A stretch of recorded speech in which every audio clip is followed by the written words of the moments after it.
नाज़रीन ग्रामी, जब से नया साल शुरू हुआ है तब से पेशगोइयों का बाजार गर्म है और हर कोई अपनी बिसात के मुताबिक लोगों को मुस्तकबिल से आगाह करने की कोशिश कर रहा है। लेकिन आज की वीडियो में हम जिस हस्ती का जिक्र करने जा रहे हैं वो कोई आम हस्ती नहीं है, बल्कि अल्लाह के नेक वलीउल्लाह हैं और इनकी पेशगोइयों को भी खासी कदर की निगाह से देखा जाता है, क्योंकि इनकी अक्सर पेशगोइयां हूबहू पूरी होती हैं।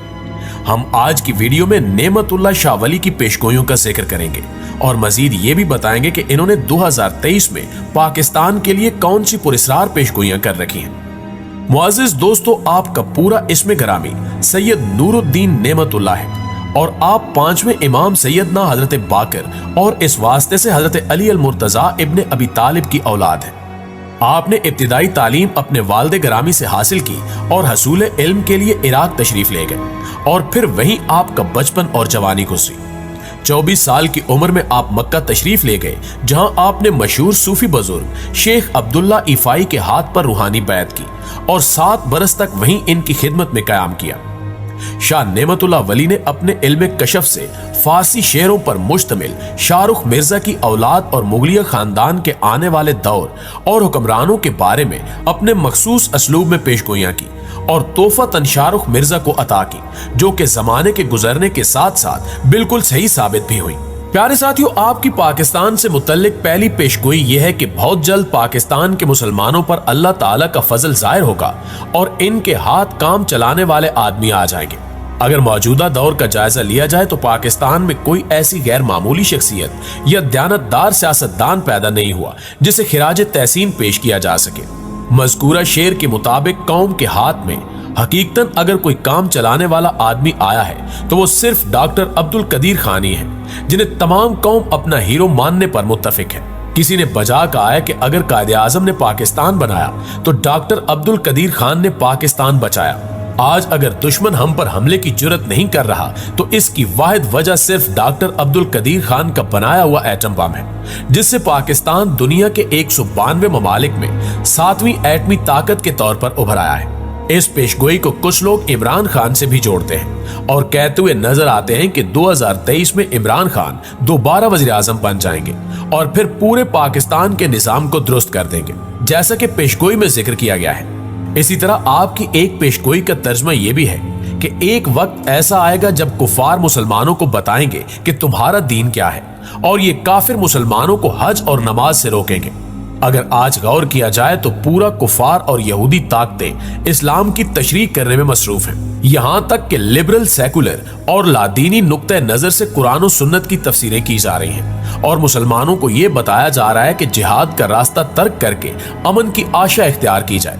जबकि शराब नोशी और बेपर्दगी को ऐन इस्लाम बनाकर पेश किया जा रहा है। सूद को मुआशी तरक्की का जरिया बताया जा रहा है और गुस्ताखे रसूल सल्लल्लाहु अलैहि वसल्लम को आजादी इजहार राय का फरोग कहा जा रहा है। कभी तो दीन के अरकान पर अमल करने वाले को बुनियाद परस्त और शिद्दत पसंद कहकर रुस्वा किया जाता है, तो कभी खवारिज के नापाक अमाल को बुनियाद बनाकर दीन इस्लाम की जड़ें काटने की कोशिश की जा रही है और नजरिए पाकिस्तान और इस्लाम को दकियानूसी करार देकर तर्क करने के मशवरे दिए जा रहे हैं। इसके अलावा आप देख लें कि किस तरह यहूदियों ने कोरोना वायरस का बहाना बनाकर मुसलमानों पर मुख्तलिफ पाबंदियां लगाई और हमें बताया जा रहा है कि आप किस वक्त मस्जिद में दाखिल हो सकते हैं और किस वक्त आपको रुकावट का सामना करना पड़ेगा। सिर्फ यही नहीं, बल्कि मौजूदा दौर में मुसलमानों को हज और उम्रे की पाबंदियों का भी सामना है, जो हम कुफार की इजाजत के बगैर नहीं कर पा रहे। इन सारी बातों से जाहिर होता है कि नेमतुल्लाह शाह वली की यह पेशगोई भी मौजूदा हालात में बिल्कुल पूरी हो चुकी है। इसके बाद नेमतुल्लाह शाह वली मुस्तकबिल में एक खल्फिशार के वक्त बुत परस्त हिंदुओं का कलमा गो मुसलमानों पर जुल्म जबर का जिक्र करते हैं, जिस पर मुसलमान सब्र से काम लेंगे, लेकिन फिर अगले मरहले में अरब पहाड़ों, ब्याबानों और सहराओं से मदद के लिए निकल आएंगे, जबकि चतराल, नांगा पर्वत और चीन के साथ गिलगित और तिब्बत का इलाका मैदान जंग बन जाएगा।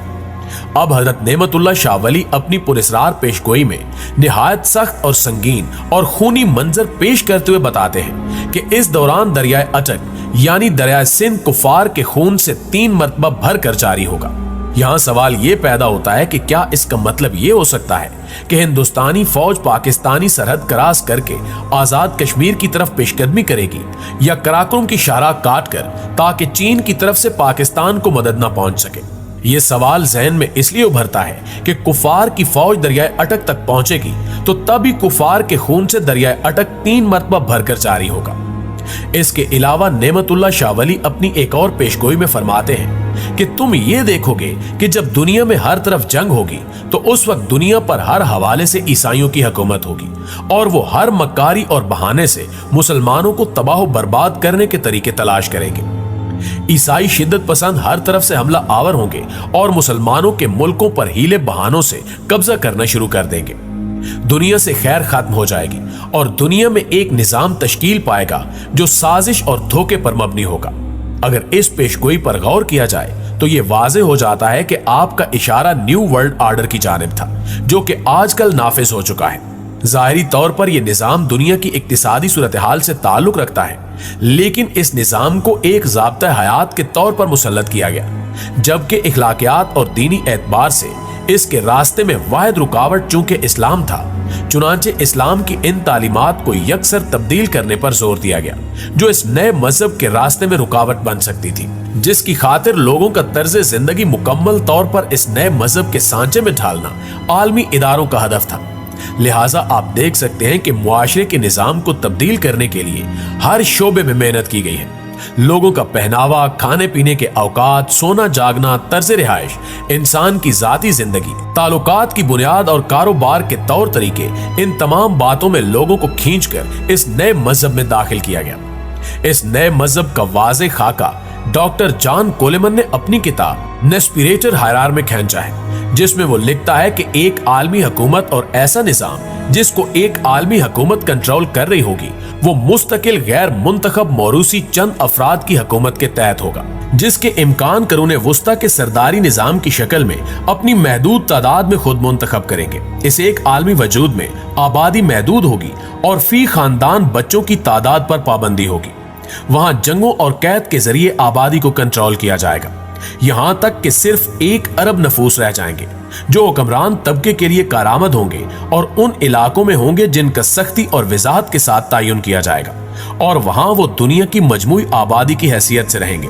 اور پھر کوئی متوسط طبقہ نہیں ہوگا بلکہ صرف حاکم اور محکوم ہوں گے۔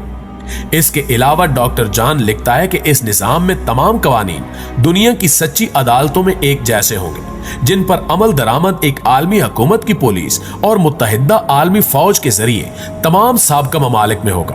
اور کسی طرح کی قومی سرحدیں نہیں ہوں گی بلکہ یہ نظام ایک فلاحی ریاست کی بنیادوں پر استوار ہوگا۔ پیارے دوستو، یہ سارا وہی نظام اور مذہب ہے جس کی سربراہی یہودی کریں گے، اور یہی وہ نظام ہے جس کی پیشگوئی حضرت نعمت اللہ شاہ ولی نے آج سے 850 سال پہلے کر دی تھی، اور جو آج حرف بہ حرف پوری ہو رہی ہے۔ اللہ تعالیٰ سے دعا ہے کہ اللہ تعالیٰ ہر مومن مسلمان کو ان تمام دجالی فتنوں سے اپنی حفظ و امان میں رکھے اور ہمارا خاتمہ ایمان پر کرے۔ آمین ثم آمین۔